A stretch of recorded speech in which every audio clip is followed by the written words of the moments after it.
ধুলাগড় থেকে শুরু করে কয়েকটা জায়গায় বাস ভাঙচুর করা হয়েছে। আজকেও পুলিশকে মারা হয়েছে। এবং শুধু তাই নয়, রেলের সিগন্যাল ইচ্ছা করে দেরি করে দেওয়া হয়েছে। কারণ এখানে রেল বলুন, সিবিআই বলুন, ইডি বলুন, ইনসাফ বলুন, সব কিছু বিজেপি করে, বিজেপি চালায়। আমি কোনোদিন এরকম কেন্দ্রীয় সরকার দেখিনি যে দল নির্ভর দলদাস, বিজেপি পার্টি একটা দলদাসের সরকার। এদের মতো নির্লজ্জ, এদের মতো অত্যাচারী, এদের মতো অহংকারী, এদের মতো কুৎসাচারী, এদের মতো অপপ্রচারকারী, এদের মতো চক্রান্তকারী আমি কোনো দিন দেখিনি। আমরাও ছাত্র রাজনীতি করেছি। আমরা বন্ধের রাজনীতি বিশ্বাস করি না। কিসের বন্ধ? কাকে নিয়ে বন্ধ?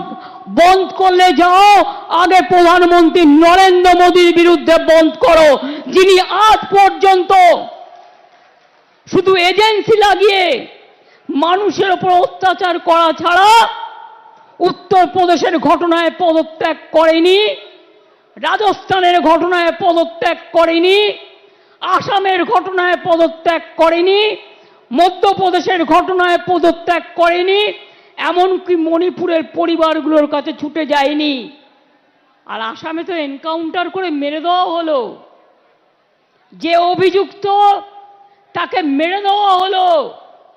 মনে রাখবেন, কালকে ছবিতে আমরা দেখেছি ডেড বডি নিতে এসেছিল কালকে। পুলিশ এতটাই সংযত ছিল, কারো মাথা ফাটিয়ে দিয়েছে, কারো চোখ কেড়ে নিয়েছে, কারো কান ফাটিয়ে দিয়েছে, কারো হাত পা ভেঙে দিয়েছে। তাও পুলিশকে আমি কালকের জন্য স্যালুট জানাই।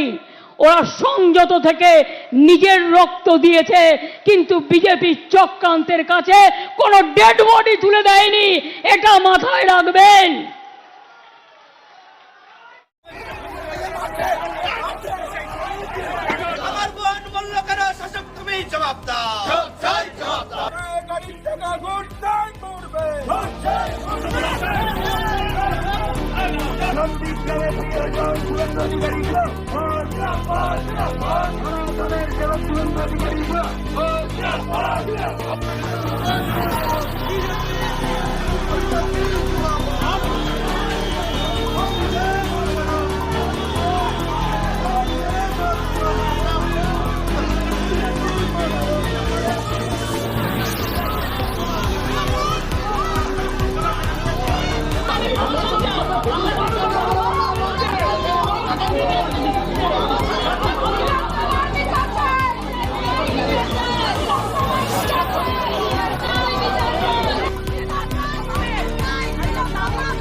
New L'Oréal Paris Revitalift Water Cream. দেখাই মুহূর্তে প্রথমে ছবি দেখানোর চেষ্টা করবো রাজ্য বিজেপি সদর দপ্তরের সামনে পুলিশে ছয়লাভ। কেন? কারণ এই রাজ্য বিজেপি সদর দপ্তরের সামনে এসে উপস্থিত হন তৃণমূল ছাত্র পরিষদের কিছু সদস্য। তারা স্লোগান দিতে থাকেন, পতাকা নিয়ে স্লোগান দিতে থাকেন। তখন বিজেপি কর্মীরা তারা তেড়ে যায়। এই মুহূর্তে তারা পালিয়ে গিয়েছে, পুলিশ এখানে ডিপ্লয় করা হয়েছে। আমি দেখানোর চেষ্টা করবো এই রাজ্য বিজেপি সদর দপ্তরে এই মুহূর্তে রয়েছেন রাজ্য বিজেপি সভাপতি সুকান্ত মজুমদার তথা কেন্দ্রীয় মন্ত্রী সুকান্ত মজুমদার। এই মুহূর্তে ছবি দেখানোর চেষ্টা করি। গোটা বাংলার মানুষ দেখতে পাচ্ছেন এখানে পুলিশে ছয়লাভ, হাতে ফাইবার স্টিক নিয়ে হাতে ফাইবার স্টিক নিয়ে মাথায় হেলমেট পরে পুলিশ ডিপ্লয় করা হয়েছে। কিছুক্ষণ আগেই সেন্ট্রাল অ্যাভিনিউ থেকে বিজেপির কর্মীদের আটক করা হয়েছে, যে সকল বিজেপি কর্মী রাস্তায় নেমে আন্দোলন করছেন। এই মুহূর্তে পুলিশ সংবাদ মাধ্যমের কর্মীদের সরে যেতে বলছেন। কেন সরে যেতে বলছেন আমরা বোঝার চেষ্টা করব।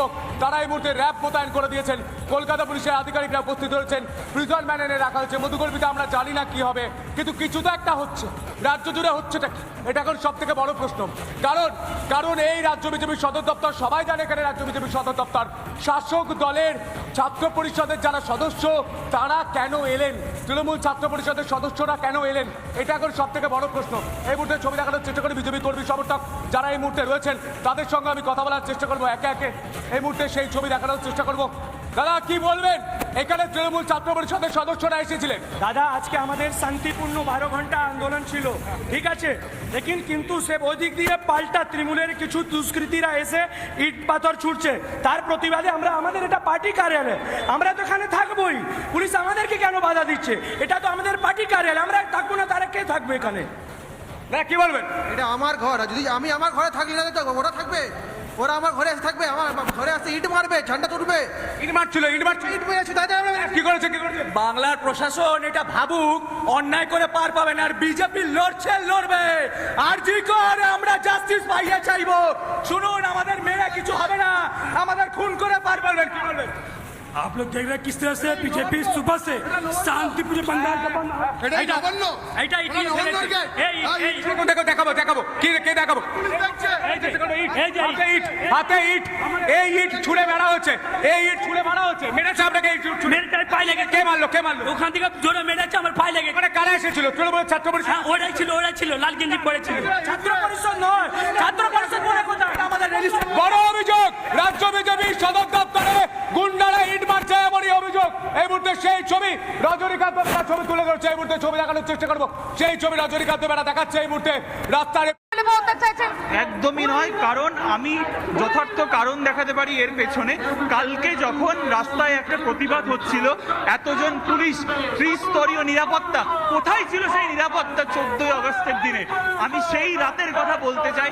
যদি উনি পারতেন তাহলে কালকের মতোই ত্রিস্তরীয় নিরাপত্তা দিয়ে উনি আরজিকরকে ঘিরতে পারতেন, তাহলে হয়তো আজ এমার্জেন্সিতে এই ভ্যান্ডালিজম হতো না।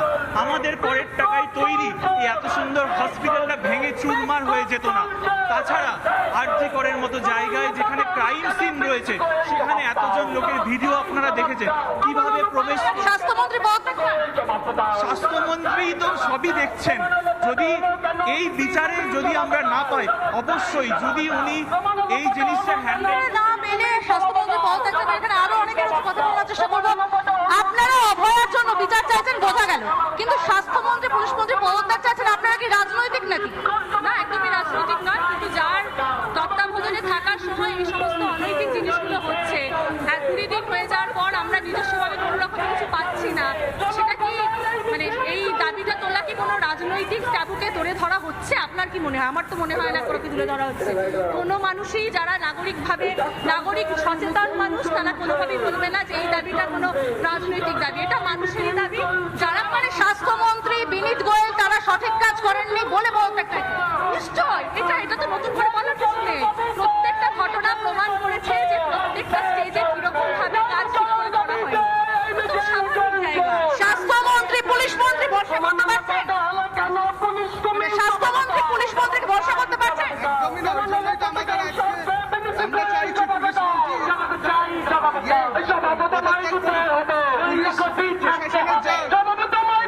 পুলিশ পদত্যাগ চাইলে তো আপনাদেরকে রাজনৈতিক ভাবে দাগিয়ে দেওয়া হচ্ছে।